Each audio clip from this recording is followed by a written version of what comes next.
So the NBA Finals are finally here after what I consider one of the better playoff first, semi, and conference final rounds in a long time.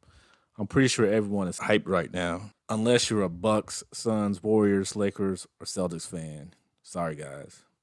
This year we have Michael Jordan's son, aka Jimmy Butler, aka Jimmy Buckets, aka whatever you want to call him, an A seed in the Eastern Conference Miami Heat facing off against the Serbian 7-foot reincarnation of Larry Bird, aka playoff Jokic, and the number one seed in the Western Conference, Denver Nuggets.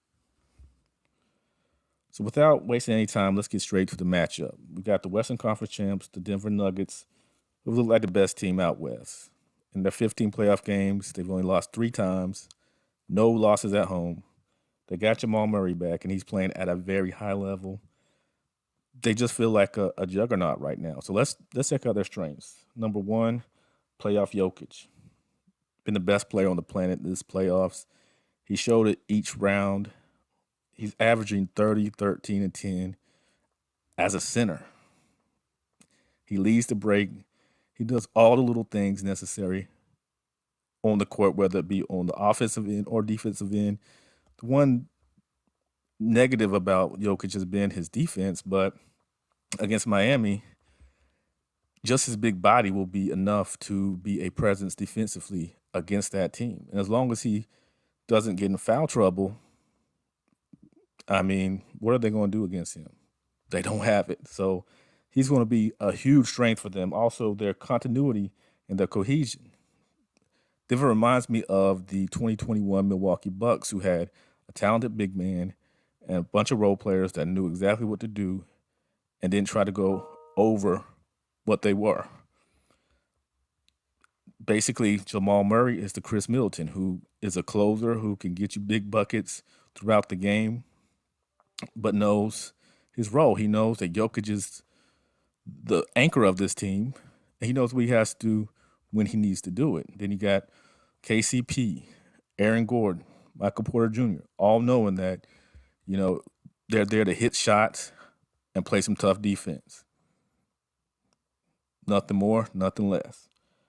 So any team this talented with this many strengths does have to have some weaknesses. No matter how good you are, you do have some weaknesses. That's just human nature. So for the Denver Nuggets, I would say their first and biggest weakness is their limited bench. In the Lakers series, they pretty much went too deep. They tried to bring in Christian Braun, didn't do much. So pretty much Bruce Brown and Jeff Green are their only guys coming off the bench, which is fine because they're a young team. But they do have to watch out for foul trouble and hope no one gets any kind of injury bug, any kind of virus bug or anything. They need all 5 of their starters to be effective this NBA Finals. But Bruce Brown has been a big spark off the bench, and he should continue that in this Miami Heat series, but that's to be seen. Let's just hope no injuries, no foul trouble. If this iteration of the Denver Nuggets can stay intact, this is going to be I'll talk about that later. But their second weakness is inexperience. Out of all those guys, KCP is the only one with any kind of NBA Finals experience. He does have a championship, but he was more of a role player on that team, just like he is now. But he does have that experience of being in an NBA Finals. So that should help. But will the bright lights be too big for some of these guys? Will Aaron Gordon or Michael Porter Jr. kind of shrink? We don't know that. Will even, the big names, will Jamal Murray or Nikola Jokic, will they shrink in these huge games, especially if they're close? So with any team, there are your weaknesses. And right now, I don't think Denver has a whole lot of weaknesses, but they do have weaknesses. And they could rear their ugly heads into these playoffs and into these NBA Finals. Now, if you had told me you bet money on the Miami Heat to be in the NBA Finals, I said either you're a family member or you're crazy. But this team on the back of Jimmy Butler has clawed and climbed into the NBA Finals. over the number 1 and number 2 teams out east. So it wasn't no easy road. But now we have to look at their strengths. And their biggest strength is Jimmy Buckets. He's Michael Jordan's son. That's all I can say. He will do all the things needed, the big buckets, the big shots. He's not afraid of the moment. He's going to get on the ground. He's going to fight, whether it's a loose ball, whatever it is. He's going to make sure that he leaves it all on the court. And right now, his teammates are following suit. And those guys are just feeding off of his energy. And will that carry into the NBA Finals? Well, we're hoping so. So really, Jimmy is their biggest strength. And the number 2 strength is the veterans. They have 3 guys that have won rings: Udonis Haslem, Kyle Lowry, and Kevin Love. Now, Haslem doesn't play much, but he's a guy that can sit those guys down during timeouts or during halftime, whenever, and calm them down and keep them in the moment and keep them focused. They're going to need laser focus if they're going to win this championship. And it's going to take everybody from top to bottom to make sure everybody's ready when the moment hits them.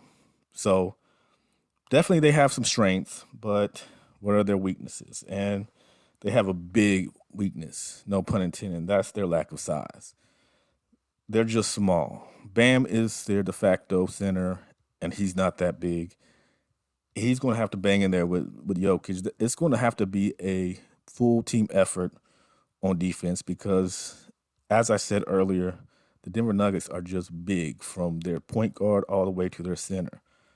So the Miami Heat aren't going to be able to just run a gun with them. They will need to grind. They will need to, like I said with Jimmy, they're going to have to get those loose balls. They're just going to have to be in full attack mode on both sides to really counteract the cohesive and just the size of the Denver Nuggets. There's just no way around it. And their second weakness is scoring.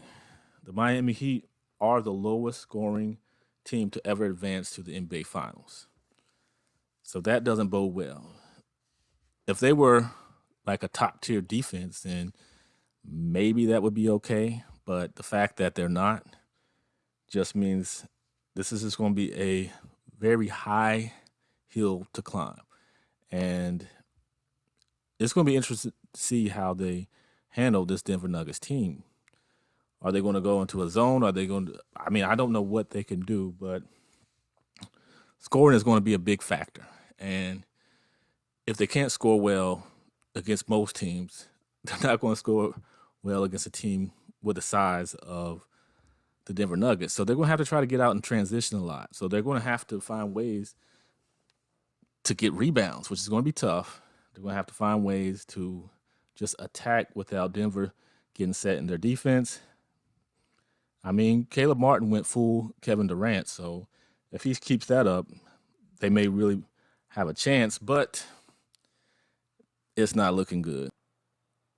So with all that said, who wins the 2023 NBA Finals? I'm going with the Denver Nuggets in 5 games to become the 2023 NBA champions. The size difference, the lack of consistent scores is going to just destroy Miami. Plus, Denver has the best player on the planet these playoffs, so I just see a gentleman's sweep. However, I do think Miami will get game 1. This team reminds me of the 2001 Philadelphia Sixers, and I can see Jimmy going full Iverson on the Nuggets and shocking them in the first game. But that's just my opinion. What do you guys think? Who do you guys think will win the 2023 NBA championship and how many games? Let me know in the comment section. If you like, please like and subscribe. The GOATcast will be back soon, probably sometime during these finals, to see what you guys are thinking about. So appreciate the listen. Check you guys soon.